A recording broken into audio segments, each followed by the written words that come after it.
Alright, so here's a quick video on my Delta 36725 saw.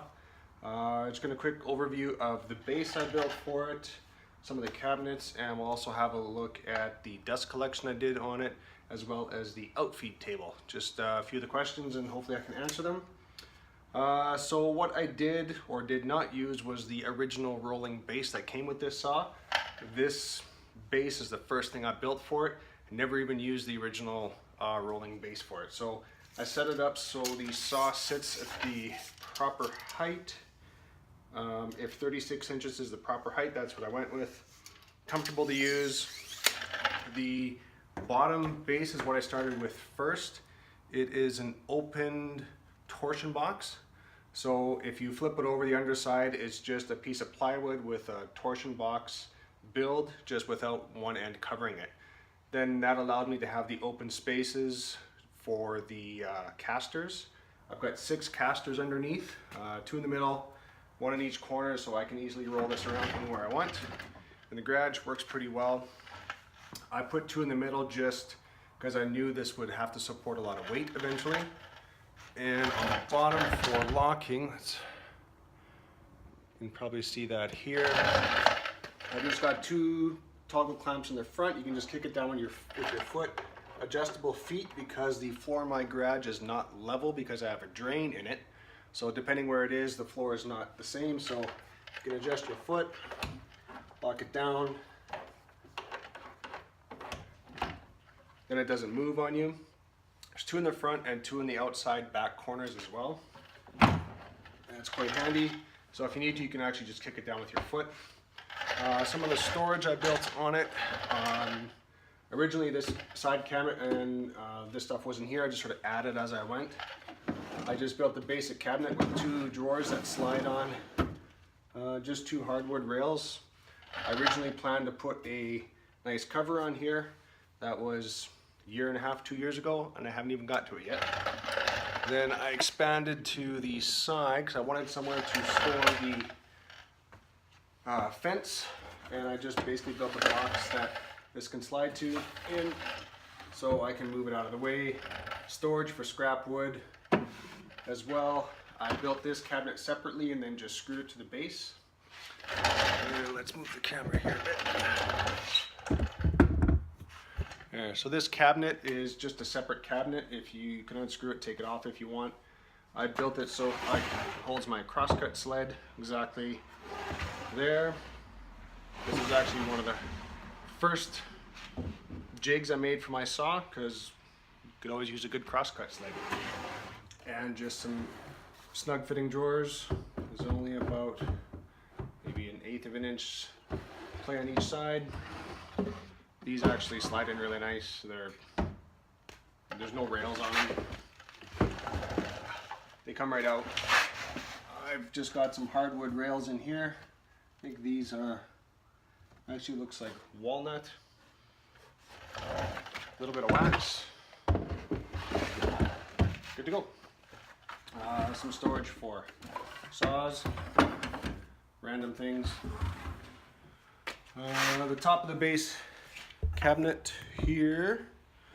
This is originally going to be covered up so that it's level with the top. This side panel here is only thin metal. This is actually going to come out. I'm going to extend this table out and make some tool storage, like almost like a Rubo table, where you can put some stuff that's below your surface and still have easy access to it. I added this cabinet on last year, if not the year before, and I haven't got to that part yet. Been too busy doing other builds. Quick note on the base size, it's about 72 inches wide by 32 inches deep. What else can you say at the front here? If we look on the side here, I've just got my sander sitting there for now. Eventually I'm going to have another cabinet on that side, as well as a router table built into the left side of the saw. And I'm going to take out this piece here so I can use the table saw fence in combination with the router table when I have time to get to it.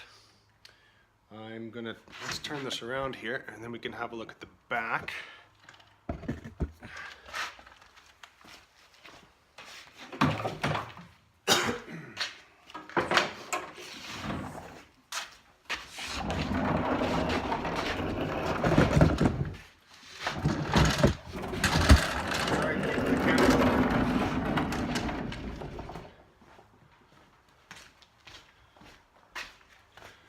Okay, let's move the camera a bit here so we can see this.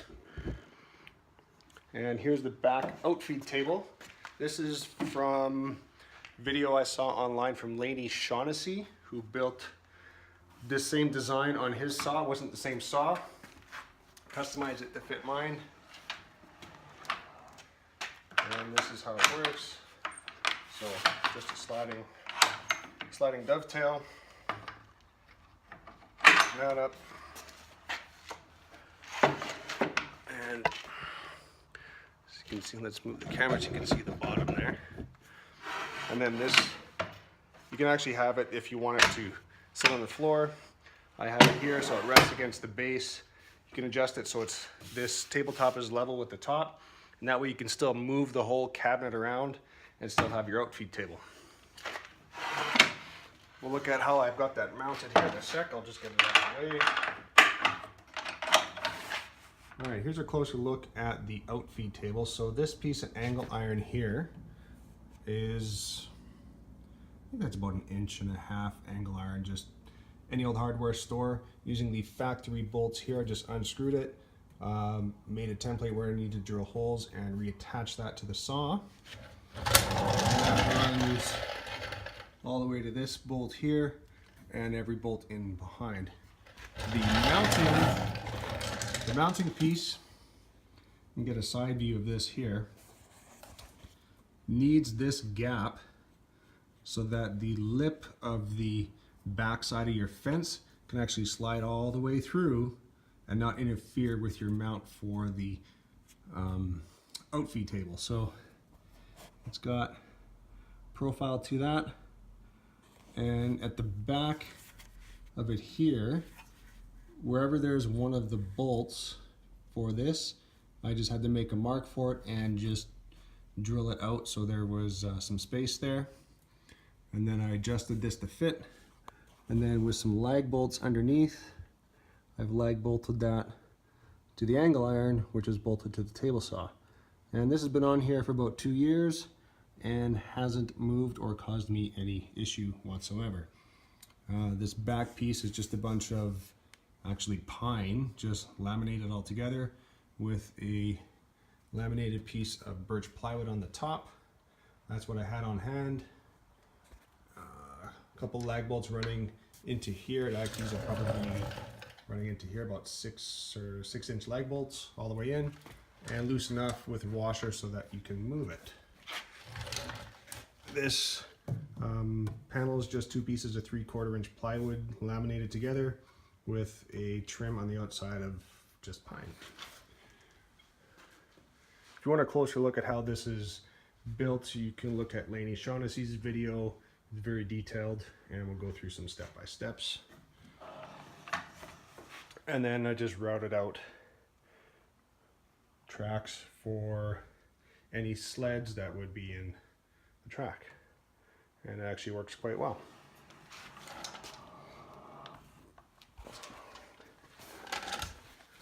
So dust collection. I've gone through a couple different iterations. This is the factory spout that comes off of the, I guess, trap for dust. Originally I had this hooked up to a shop vac. Worked quite well, but you still get a lot of dust in here because this cover is still open. You can see some of the saw blade there. It's still pretty open, so you still get dust everywhere. What I've done in the second iteration was I had this whole back cover covered up. This was not attached, it was just left open and ran through a channel that I had a piece of 4-inch pipe running from here that sort of covered the back, tried to suck it out, and that didn't work. That was actually made it worse.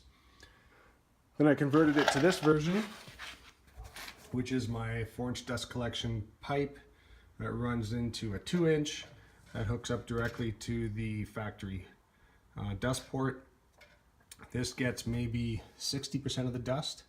I'm not happy with it, and I'm going to be working on a second iteration or a third version, and I'm not sure how I'm going to do that yet.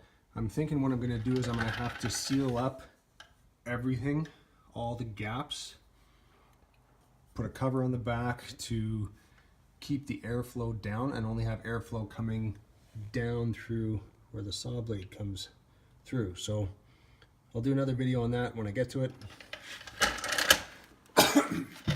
How I mounted this to the base, you can see in the front there, just a couple of angle iron clips screwed to the front. Actually only needed one there, so I could add another one there. Don't really need it. What I have is a piece of, I think this is cedar. What I had on hand a couple years ago, and I just cut it to fit around. You can see inside there, it fits around the bracket, so it cups around it, and then from the inside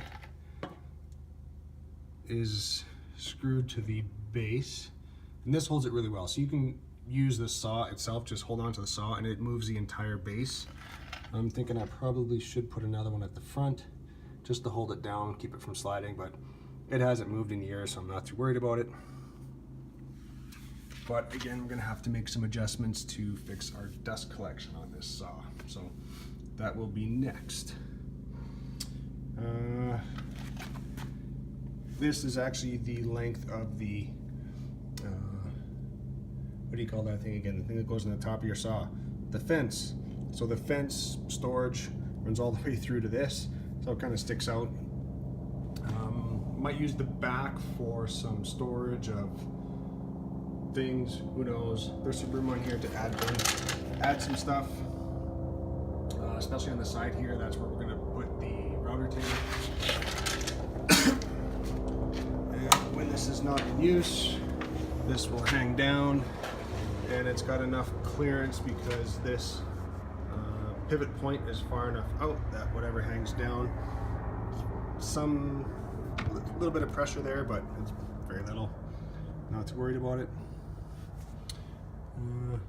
And here's part of the problem with the saw. This is air gaps, holes, probably to keep the motor cool. So I probably won't plug these holes, but I might cover up the top there.